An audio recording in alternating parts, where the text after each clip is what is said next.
Bismillahirrahmanirrahim. Assalamualaikum warahmatullahi wabarakatuh. Alhamdulillahirabbil alamin. Nahmadullaha hamdan syakirin, hamdan na'imin, hamdan yuwafi ni'amahu wa yukafi'u mazidah.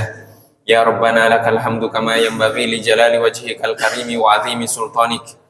Asyhadu an la ilaha illallah wa asyhadu anna sayyidana Muhammadar Rasulullah. Allahumma salli ala sayyidina Muhammadin abdika wa rasulikan nabiyil ummi wa ala alihi wa sahbihi wa sallim. Amma ba'du. Jamaah yang dirahmati oleh Allah Subhanahu wa taala, sebelum kita melanjutkan kajian kita, mari kita sama-sama membaca Al-Fatihah. Kita khususkan untuk Al-Imam Ibnu Athaillah As-Sakandari dan seluruh para guru beliau, dan juga seluruh para guru kita, orang tua kita, dan juga kita semuanya. Semoga Allah Subhanahu wa taala menganugerahkan kepada kita pemahaman, menganugerahkan kepada kita kemampuan untuk mengamalkan ilmu yang telah kita pelajari dan akan kita pelajari. Ala hadhihi niyya wa bikulli niyatin salihah wa ila hadratin nabiyil mustafa sallallahu alaihi wa alihi wasallam. Al-Fatihah. A'udzu billahi minasyaitonir rajim. Bismillahirrahmanirrahim. Alhamdulillahi rabbil alamin, arrahmanir rahim, maliki yaumiddin. Iyyaka na'budu wa iyyaka nasta'in, ihdinas siratal mustaqim, siratal ladzina an'amta 'alaihim ghairil maghdubi 'alaihim waladdallin. Amin.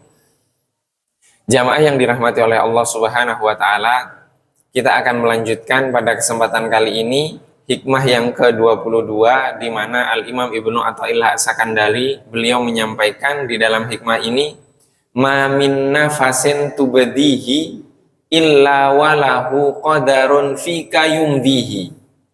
Setiap nafas yang engkau perlihatkan atau yang engkau hembuskan, pasti telah tercatat di dalamnya takdir Allah Subhanahu wa ta'ala yang dilangsungkan untukmu. Jamaah yang dirahmati oleh Allah Subhanahu wa ta'ala, di sini dikatakan nafasun. Nafasun artinya nafas. Nafas itu adalah tarikan kita untuk menghirup udara dan mengeluarkannya. Maka itu disebut dengan nafas. Dan di sini dikatakan di setiap nafas yang kita perlihatkan atau yang kita hembuskan, kita tarik, kemudian kita sedot, kemudian kita hembuskan, melainkan di dalamnya terkandung takdir Allah Subhanahu wa ta'ala yang telah dilangsungkan untuk siapa? Untuk kita. Apa hakikat dari kehidupan seorang manusia? Hakikat dari kehidupan seorang manusia adalah kumpulan dari tarikan nafas tersebut. Jika setiap tarikan dan hembusan nafas itu sudah ada takdir yang Allah Subhanahu wa ta'ala langsungkan untuk seseorang, maka tidak ada yang luput dari catatan Allah Subhanahu wa ta'ala. Ini maksud dari hikmah yang ke-22 ini. Jamaah yang dirahmati oleh Allah Subhanahu wa ta'ala, Rasulullah Shallallahu alaihi wasallam di dalam Sahih Muslim dan juga diriwayatkan oleh para ulama hadis yang lainnya, Rasulullah Shallallahu alaihi wasallam bersabda, kullu syai'in biqadarin. Segala sesuatu itu ditetapkan dengan takdir. Hatta al-ajza wal kayyisa, hingga kelemahan dan juga kecerdasan. Jadi di dalam hadis ini Rasulullah Shallallahu alaihi wasallam menjelaskan bahwa segala sesuatu itu sudah ditetapkan dengan takdir. Jadi tidak ada yang luput dari ilmu Allah Subhanahu wa ta'ala.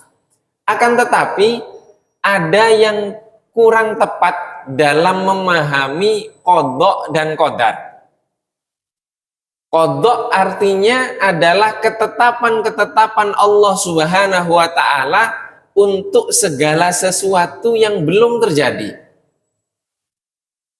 Sedangkan qadar adalah ketetapan-ketetapan Allah yang tadi, yang belum terjadi. Ketika itu sudah terjadi, maka itu menjadi qadar atau takdir. Sehingga kemudian karena kesalahan dalam memahami konsep qada dan qadar ini, sebagian dari kita mengatakan, oh berarti saya bermaksiat ini memang Allah Subhanahu wa Ta'ala lah yang menyuruh saya untuk melakukan ini. Apakah benar seperti itu? Tidak benar. Apakah pengetahuan itu dapat mempengaruhi seseorang? Misal, ada seorang ayah memiliki anak, anaknya sedang proses dalam pendidikan, dan dia tahu kemampuan anak ini. Keesokan harinya anak ini tes, tapi dia belum belajar sama sekali karena memang tidak mau belajar. Dan dia sudah tahu jejak anak ini dalam dunia pendidikan seperti ini. Kemudian anak tersebut ikut tes. Orang tuanya sudah bilang di awal, nggak akan lulus dia. Tidak akan lulus dia. Tidak akan naik kelas dia. Sebulan ini dia nggak belajar, tadi malam juga besok pagi ujian dia nggak belajar, saya tahu dia nggak akan lulus. Apakah setelah anak ini mengikuti ujian, kemudian anak ini tidak lulus, anak ini berhak mengatakan, bapak saya ngomong saya nggak lulus? Bisa seperti itu? Tidak bisa. Maka itulah ilmu, kurang lebih ilmu Allah Subhanahu wa Ta'ala meliputi segala hal. Tapi yang menjadikan segala sesuatu terjadi itu adalah aturan Allah Subhanahu wa Ta'ala yang telah menjadi sunnahnya di dunia ini. Kalau ingin punya keturunan, menikah. Tidak bisa tidak menikah kemudian dia mengatakan, oh nanti Allah yang akan memberikan saya keturunan. Langsung, tidak bisa. Allah menciptakan sebabnya. Allah ada syariat-syariatnya yang harus dilaksanakan. Ingin mendapatkan penghasilan, bekerja. Ingin mendapatkan ilmu, belajar. Loh, tapi kan ada Ustadz yang dapat ilmu langsung, ilmu laduni. Lah kita mau nyari laduni, kita siapa? Harus berproses. Maka proses itulah yang nanti akan dihisab oleh Allah Subhanahu wa Ta'ala, dan tidak ada yang luput dari pengetahuan Allah Subhanahu wa Ta'ala. Maka ini adalah konsep qada dan qadar di dalam agama kita. Qada adalah ketetapan Allah Subhanahu wa Ta'ala sebelum sesuatu itu terjadi. Sedangkan takdir itu adalah ketika ketetapan itu sudah terjadi. Dan tidak mungkin apa yang diketahui oleh Allah Subhanahu wa Ta'ala itu salah. Itu tidak mungkin. Maka di sini kita butuh apa? Kita butuh untuk mendekatkan diri kepada yang menetapkan. Agar apa? Agar kita tidak bertumpu kepada usaha yang kita lakukan. Karena yang menetapkan adalah Allah Subhanahu wa Ta'ala. Coba kita lihat, kita flashback ke sejarahnya Rasulullah Shallallahu Alaihi Wasallam. Ketika Rasulullah Shallallahu Alaihi Wasallam diperintahkan oleh Allah Subhanahu wa Ta'ala untuk mencari bantuan ke Taif, apakah masyarakat Taif akan membantu Rasulullah? Tidak. Dan Allah tahu itu. Tapi Rasulullah tetap berangkat atau Rasulullah tidak berangkat? Rasulullah tetap berangkat. Kenapa tetap berangkat? Karena perintah Allah Subhanahu wa Ta'ala. Kita diperintahkan oleh Allah untuk berusaha. Berusaha. Tapi yang menetapkan siapa? Kita atau Allah? Allah Subhanahu wa Ta'ala. Itu contohnya. Rasulullah di sana diusir. Setelah diusir apa? Rasulullah mengeluh kepada Allah. Tidak, Rasulullah ridho. Rasulullah taslim. Taslim itu memasrahkan sepenuhnya kepada Allah Subhanahu wa taala. Setelah apa? Setelah usaha. Setelah usaha. Maka ini adalah tugas dari seorang muslim. Jadi tidak ada yang luput dari pengetahuan Allah Subhanahu wa taala. Dan ketika terjadi sesuatu yang tidak sesuai dengan perhitungan kita, tidak sesuai dengan usaha kita, maka seorang muslim, seseorang yang beriman kepada qadha dan qadar, ketetapan dan takdir Allah Subhanahu wa taala, baik itu baik ataupun buruk, maka dia akan kembali kepada firman Allah Subhanahu wa taala, asa an takrahu syai'an wa huwa khairun lakum. Bisa jadi kalian membenci, tidak suka atas sesuatu, sedangkan sesuatu tersebut lebih baik bagi kalian. Wa asa an tuhibbu syai'an wa huwa syarrun lakum. Bisa jadi kalian mencintai sesuatu, sedangkan sesuatu tersebut buruk bagi kalian. Ayat ini diturunkan oleh Allah Subhanahu wa taala dan didahului dengan firman-Nya, kutiba alaikumul qitalu wa huwa kurhun lakum. Diwajibkan kepada kalian untuk al-qital. Al-qital itu perang. Jadi fase masa dakwah Rasulullah ada 4. Fase dakwah sembunyi-sembunyi, kemudian setelah itu fase dakwah terang-terangan tapi dengan lisan saja, mengajak, tidak membalas kekerasan dengan kekerasan ketika itu fase Makkah yang kedua. Setelah itu hijrah yang pertama, Rasulullah Shallallahu Alaihi Wasallam fase masa Madinah yang pertama itu diperintahkan untuk berperang ketika untuk bertahan atau defensif, hanya untuk bertahan saja. Nah itu memang disyariatkan untuk melawan ketika disakiti. Ini para sahabat tidak suka dengan peperangan itu. Bisa jadi kutiba alaikumul qitalu wa huwa kurhun lakum. Dan itu kalian tidak suka dengan qital itu, peperangan itu. Maka kemudian dilanjutkan wa asa an takrahu syai'an dan seterusnya.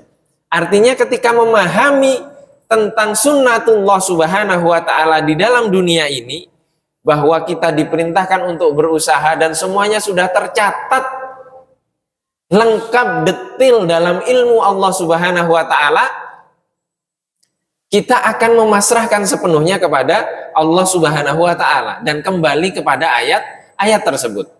Jamaah yang dirahmati oleh Allah Subhanahu wa taala, tidak mudah memahami tentang kehendak Allah Subhanahu wa taala. Di sini umat manusia, khususnya umat Islam, diminta oleh Allah Subhanahu wa taala di dalam hikmah ini untuk menghayati bahwa setiap hela nafas yang kita hirup keluarkan itu ada ketetapan-ketetapan yang Allah Subhanahu wa taala sudah laksanakan untuk kita. Dan tidak ada yang luput dari pengetahuan Allah Subhanahu wa taala. Maka pilihannya hanya 2. Kita akan menggunakan waktu tersebut, nafas tersebut untuk ketaatan atau untuk kemaksiatan. Itu saja pilihannya. Dan kita akan dihisab untuk keduanya. Dan tidak ada yang luput dari pengetahuan Allah Subhanahu wa taala. Tidak ada yang luput. Di sini ada penjelasan amat sangat bagus sekali dari Al-Imam Ibnu Ajibah di dalam Iqadhul Himam. Tadi kita sudah membahas tentang ridho, tentang taslim kepada Allah Subhanahu wa taala. Dan di sini beliau menjelaskan tentang hakikat dari ridho tersebut. Beliau mengatakan hakikatur ridho, hakikat dari keridhoan adalah talakkil mahalika biwajhin dhahikin.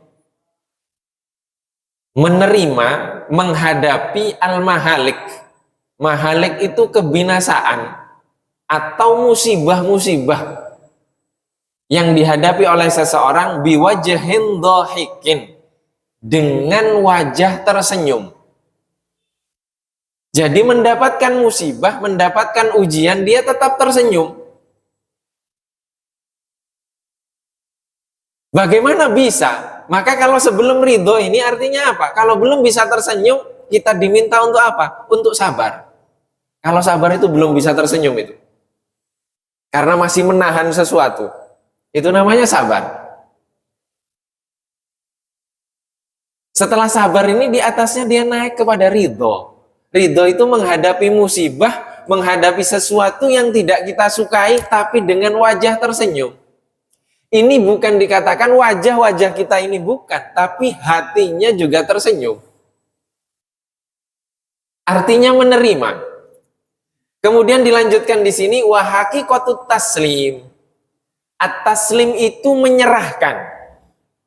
Menyerahkan sepenuhnya kepada Allah Subhanahu wa taala.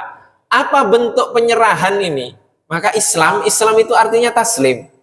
Taslim itu menyerahkan sepenuhnya kepada Allah Subhanahu wa taala. Apa hakikat dari taslim? Di sini dijelaskan istiwa'un niqmati wan na'im. Yaitu samanya an-niqmah itu lawan dari ni'mah. Naim di sini kenikmatan. Kalau nikmah itu kebalikannya. Kenikmatan berarti bukan kenikmatan atau musibah atau malapetaka. Jadi kesamaan antara musibah dengan nikmat. Jadi mendapatkan musibah dengan kenikmatan sama bagi dia. Bagi seorang hamba, maka hamba ini sudah sampai kepada derajat taslim. Contohnya siapa? Rasulullah. Rasulullah diperintahkan, setelah melaksanakan perintah tersebut ternyata tidak mendapatkan bantuan. Apakah Rasulullah kemudian mengeluh kepada Allah? Tidak. Karena apa? Karena Rasulullah sudah sampai kepada derajat tertinggi dari taslim dan ridho tersebut. Rasulullah diperintahkan oleh Allah Subhanahu wa taala pada tahun ke-6 Hijriah untuk umroh. Sampai di Hudaybiyah dilarang masuk oleh Quraisy. Setelah dilarang masuk, harus menandatangani perjanjian Hudaybiyah dulu. Isi perjanjian Hudaybiyah tersebut merugikan umat Islam. Ditandatangani oleh Rasulullah Shallallahu Alaihi Wasallam. Rasulullah Shallallahu Alaihi Wasallam memerintahkan kepada para sahabat, apa? Sudah sekarang sembelih dam kalian. Jadi membatalkan ihramnya, nyembelih dam. Itu Rasulullah memerintahkan seperti itu, tidak ada yang berdiri satupun para sahabat. Rasulullah masuk ke tenda, kemudian ketemu dengan Ummu Salamah. Rasulullah nyampaikan kepada Ummu Salamah, ini para sahabat gimana? Saya sudah suruh nyembelih damnya kok mereka nggak ada yang berdiri, masih duduk semuanya. Artinya apa? Mereka tidak mengharapkan Rasulullah menandatangani perjanjian itu. Sayyidina Umar kan protes ke Rasulullah. Kenapa nggak diperangi saja Rasulullah? Kalau kita perangi menang kita. Kata Rasulullah apa? Tidak mungkin seorang Rasul melanggar perintah Tuhannya. Jadi tanda tangan perjanjian saja perintah Tuhan. Kalau kita tanda tangan perjanjian, perintah siapa? Tergantung keuntungan ya. Apa yang kita dapatkan? Nah ini Rasulullah tidak. Melalui petunjuk Allah Subhanahu wa ta'ala. Meskipun merugikan umat Islam. Setelah itu kembali Rasulullah Shallallahu Alaihi Wasallam. Sayyidina Umar pernah protes juga ketika itu. Bukankah engkau mengatakan kita akan tawaf mengelilingi Ka'bah ini Rasulullah? Dijawab oleh Rasulullah, apakah saya memastikan tawaf itu tahun ini? Rasulullah, Sayyidina Umar mengatakan tidak. Karena memang Allah memerintahkan kamu umrah sekarang, berangkat. Kamu akan tawaf. Tidak dipastikan oleh Allah kapan tawafnya. Ternyata tawafnya 1 tahun setelah itu, yaitu tahun ke-7 Hijriah. Setelah perjanjian itu ditanda tangani. Itu pun hanya diizinkan oleh Quraisy 3 hari. Setelah Rasulullah 3 hari di Makkah ditegur, itu Muhammad sudah 3 hari, suruh pergi. Rasulullah pergi sesuai dengan kesepakatan. Jadi Rasulullah itu taslim yang paling tinggi itu Rasulullah. Taslim yang paling tinggi itu Rasulullah Shallallahu Alaihi Wasallam. Jadi taslim itu sama antara musibah dengan nikmat itu sama. Anugerah dengan malapetaka itu sama. Kenapa? Karena dua-duanya berasal dari Allah Subhanahu wa Ta'ala. Tidak mungkin Allah salah menakdirkan sesuatu. Tapi hak saya kan diambil oleh orang lain. Maka tuntutlah hak itu sesuai dengan apa yang disyariatkan oleh Allah. Ketika itu berkaitan dengan hak kita. Bukan kemudian barang kita diambil, setelah itu, sudah ini takdir Allah. Allah nggak menuntut seperti itu. Karena yang diambil harus diambil lagi dengan jalurnya. Dengan jalurnya. Sayyidina Ali, baju perang beliau dicuri oleh Yahudi.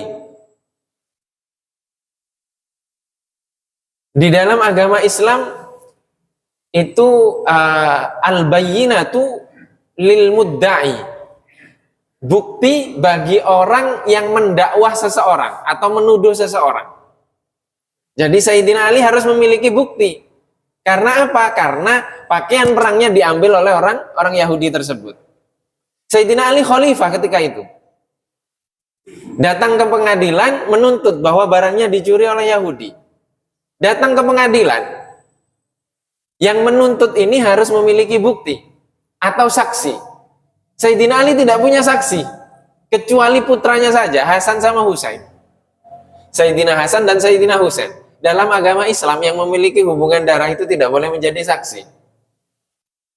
Harus orang lain. Maka ditolak oleh hakim. Kamu tidak punya saksi dan tidak punya bukti. Secara zahir, pakaian perang ini dipegang oleh pemiliknya, yaitu Yahudi tersebut. Akhirnya diputuskan oleh hakim tersebut bahwa apa? Pakaian perang itu milik Yahudi, bukan milik Sayyidina Ali. Setelah diputuskan seperti itu, Yahudi tadi mengatakan, demi Allah, agama Islam ini agama yang benar. Maka saya mengucapkan 2 kalimat syahadat. Saya berikan pakaian perang ini kepada pemiliknya Sayyidina Ali. Ini agama Islam. Jadi terkadang keputusan itu memang tidak sesuai dengan faktanya karena tidak ada buktinya. Kalau seperti itu pasrahkan kepada Allah Subhanahu wa Ta'ala yang Maha Adil, yang Maha Mengetahui. Dan selesai urusan. Selesai urusan. Karena apa? Karena keadilan di akhirat itu yang diharapkan, bukan keadilan di dunia. Itu namanya taslim. Itu namanya taslim. Maka di sini dilanjutkan bihaitsu la yakhtaru fi ayyihima yuqim. Maka orang yang sudah taslim itu dia tidak memilih di antara nikmat dan malapetaka tersebut di mana dia ditempatkan. Mau ditempatkan di nikmat tersebut, dia tahu sumbernya dari Allah. Mau ditempatkan di malapetaka atau musibah, dia tahu sumbernya dari Allah. Dia akan menerima itu. Dan tidak masalah bagi dia ditempatkan di kenikmatan atau di malapetaka atau di musibah. Itu namanya taslim. Contohnya siapa? Nabi Muhammad Shallallahu Alaihi Wasallam. Jadi dia tidak memilih. Wa hadza huwa maqamu ahlil kamal. Maka inilah makom derajat orang-orang yang sempurna. Makom derajat orang-orang yang sempurna. Tarik lagi ke masa dahulu. Nabi Ibrahim bagaimana? Nabi Ismail diletakkan di mana oleh Allah? Ditempatkan di mana oleh Allah? Bagi mereka, para orang-orang pilihan tersebut, mereka tidak lagi memilih tempat mana yang lebih baik bagi mereka. Tidak memilih. Yang menempatkan adalah Allah Subhanahu wa Ta'ala. Bagaimana Sayyidah Aisyah bisa menjadi istrinya Fir'aun itu, tapi memiliki rumah di sorga? Itu tidak terbayang, kecuali sampai di derajat ini. Dia memahami kehendak Allah Subhanahu wa taala. Alladzina tahaqqaqu bil zawal. Orang-orang yang sudah sampai kepada derajat kesempurnaan dan mereka sudah meyakini bahwa mereka akan sampai kepada titik zawal. Zawal itu tergelincir. Kalau bahasa kita sudah sampai usia senja. Tapi bukan anak-anak senja. Tapi usia senja, dia akan meninggal, akan selesai. Ketika nafas itu sudah berhenti, maka selesai sudah. Mereka yakin kepada derajat itu. Dan di sini beliau berdoa, dan semoga Allah Subhanahu wa taala memberikan kemanfaatan kepada kita dengan mengingat mereka. Mengingat siapa? Mengingat orang-orang yang maha sempurna tersebut. Sempurna dalam jenis manusia, bukan Allah Subhanahu wa taala. Maka Nabi Muhammad itu contoh manusia yang paling sempurna. Jadi bagaimana Sayyidina Umar ketika diperintahkan untuk penandatanganan perjanjian Hudaibiyah itu, beliau menyampaikan pendapat kepada Rasulullah. Dan pendapat itu logis. Ini adalah bagaimana Rasulullah mendidik para sahabat. Mendidik para sahabat. Ada sahabat Ibnu Abi Balta'ah namanya. Ibnu Abi Balta'ah ini ketika Rasulullah Shallallahu Alaihi Wasallam ingin menaklukkan Makkah karena Quraisy sudah melanggar perjanjian Hudaibiyah. Ini Ibnu Abi Balta'ah menitipkan surat kepada seorang wanita yang menuju ke Makkah agar diberikan kepada keluarganya yang menyembunyikan keislamannya di sana dan tidak bisa hijrah ke Madinah karena terikat dengan perjanjian Hudaibiyah tersebut. Nitip surat, padahal Rasulullah sudah berdoa memohon kepada Allah, ya Allah, tutupilah aku kedatanganku dari mata Quraisy kecuali dengan tiba-tiba. Jadi Rasulullah ingin tiba-tiba sampai di Mekah baru Quraisy baru tahu. Tidak ingin diketahui. Sehingga Rasulullah mengutus Sayyidina Ali dan Sayyidina Zubair, kamu datang ke kebun A, cari wanita di sana. Dia sedang menuju ke Makkah, di bajunya ada surat, kata Rasulullah. Nah, surat itu setelah diambil ternyata surat dari Ibnu Abi Balta'ah tadi. Isinya memberitahukan bahwa Rasulullah sudah menuju ke Makkah, ingin menaklukkan Makkah. Agar apa? Agar keluarganya selamat. Apa kata Sayyidina Umar? Setelah surat ini dibaca ternyata milik Ibnu Abi Balta'ah tersebut. Kata Sayyidina Umar, wahai Rasulullah, biarkan aku memenggal kepalanya. Kata Rasulullah kata Sayyidina Umar. Kemudian Rasulullah bertanya, apa maksudmu menulis surat ini? Demi Allah, wahai Rasulullah, saya tidak bermaksud untuk membocorkan. Saya hanya ingin memberitahu keluarga saya yang mau menyembunyikan keislamannya di sana agar mereka selamat, itu saja. Kata Rasulullah, yang engkau sampaikan benar. Coba kalau kita ini terjadi di masa kita, mungkin sudah kita hakimi. Tapi kata Rasulullah apa? Wahai Umar, Ibnu Abi Balta'ah ini adalah ahli Badar. Ahli Badar adalah sahabat-sahabat yang ikut perang Badar. Jumlahnya 113, ada yang mengatakan 114 orang. 114 orang.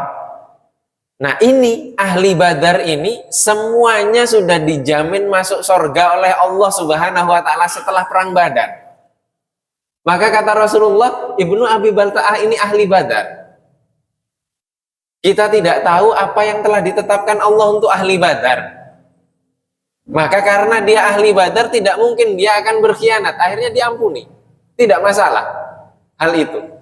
Yang jelas beritanya sudah sudah selesai, tidak sampai kepada Quraisy. Maka ini bentuk apa? Bentuk pendidikan Rasulullah Shallallahu Alaihi Wasallam kepada Sayyidina Umar dan sahabat yang lainnya. Setelah Rasulullah wafat, siapa yang akan menggantikan Rasulullah? Sayyidina Abu Bakar. Setelah melalui masa pendidikan lama itu, untuk memahami bahwa apa? Musibah dengan nikmat itu sama. Hikmahnya yang kita cari. Hikmahnya yang kita cari. Memutuskannya harus sesuai dengan apa? Sesuai dengan tuntunan Allah Subhanahu wa Ta'ala. Maka Sayyidina Umar ketika menjadi khalifah, ketika ada masalah yang rumit, beliau selalu mengumpulkan seluruh ahli Badar. Dikumpulkan semuanya ahli Badar. Ditanya satu-satu, diajak musyawarah. Karena apa? Sudah mendapatkan jaminan surga dari Allah Subhanahu wa Ta'ala. Mereka orang-orang yang dipilih oleh Allah Subhanahu wa Ta'ala. Ini Sayyidina Umar. Coba kalau kita jadi Ibnu Abi Balta'ah. Umar ini pernah mau menggal saya dia. Enggak lah, saya enggak datang kalau diundang. Kalau kita mungkin seperti itu. Karena apa? Karena bagi kita itu masih menyakiti hati kita. Begini-begini, tidak melihat kepada siapa yang menakdirkan. Sehingga kita mendapatkan hikmah-hikmah di balik itu. Maka tidak mungkin Allah Subhanahu wa Ta'ala menakdirkan sesuatu yang salah di dunia ini. Yang tepat adalah kita yang belum paham dari maksud ketetapan Allah Subhanahu wa Ta'ala tersebut. Kita yang belum paham.